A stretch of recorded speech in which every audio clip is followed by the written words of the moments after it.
నమస్తే. శ్రీ మాత్రే నమః. శ్రీ గురుభ్యో నమః. జూలై నెల 10వ తారీఖు గురువారం.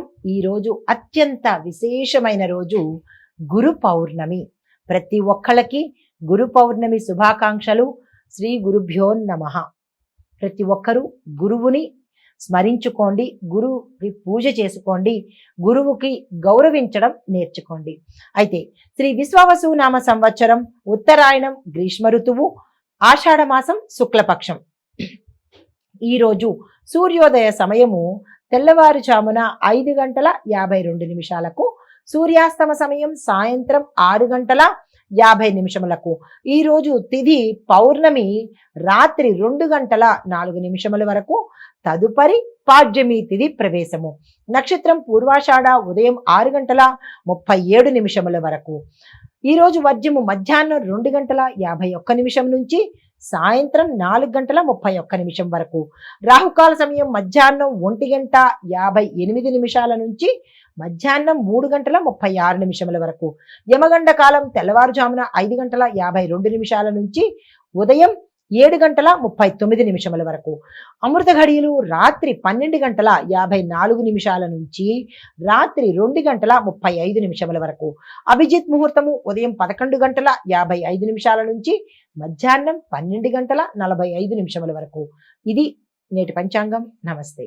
తదుపరి రాశి మకర రాశి. ఈ రాశి వారి యొక్క గ్రహస్థితి చంద్రుడు 3వ స్థానంలోను, శని భగవానుడు 2వ స్థానంలో వక్రగతిలో సంచారం చేస్తున్నారు.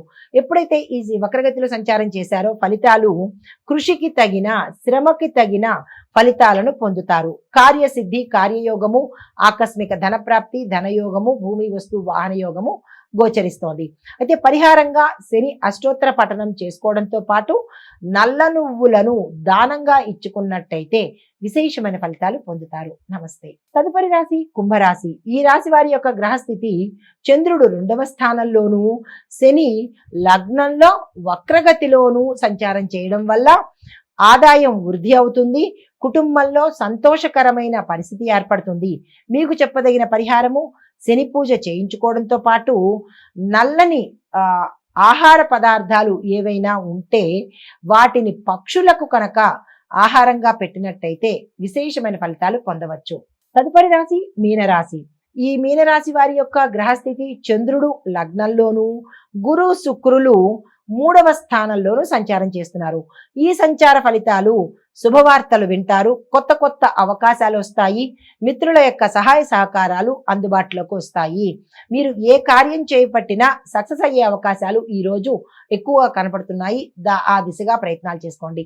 మీకు చెప్పదగిన పరిహారము తులసి దళాలతో విష్ణుమూర్తికి కనుక ఈరోజు పూజ చేసినట్టయితే, విష్ణువాలయం సందర్శించినట్టయితే విశేషమైన ఫలితాలు పొందే అవకాశం కనబడుతోంది.